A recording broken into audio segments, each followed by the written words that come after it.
ഷിഹാൻസ് വ്ലോഗിലേക്ക് എല്ലാ കൂട്ടർക്കും സ്വാഗതം. അപ്പം ഞാനിത് ചലഞ്ച് വെച്ചാണ് വന്നത്. ഞാനെൻ്റെ അനിയൻ കൂടെ അപ്പം നമ്മൾ ചലഞ്ച് എന്ന് പറഞ്ഞാൽ ജയിക്കുന്നവർക്കൊക്കെ ഇത്രയും പൈസ കിട്ടും. ചലഞ്ച് എന്താണെന്ന് വെച്ചാൽ ഈ ക്ലാസ്സിലെ ഈ വെള്ളം ഇതിലേക്ക് നിറച്ച് ഫുള്ളായിട്ട് ഇത്തിരി നെൽത്ത് വീണ അയാളാണ്. ഇത്തിരി നെൽത്ത് വീഴാത്ത ആൾ ജയിക്കും. അപ്പോൾ ചലഞ്ച് വരുന്നത് ഫസ്റ്റ് ഞാനാണ്. അടുത്ത ഇത് വയ്ക്കുക. ഇത് മതി. തുള്ളി വെച്ച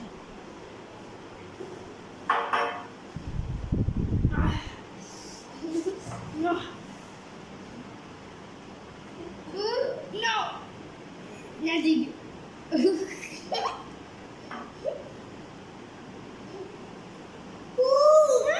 പറഞ്ഞിക്കില്ല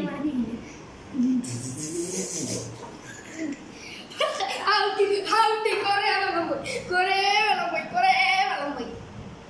അപ്പം ഈ കേസ് മൊത്തം ഇപ്പൊ ഇവര് പണിഷ്മെന്റ് എടുക്കണ്ടേ? ഏത്തം വിടും 10 പ്രാവശ്യം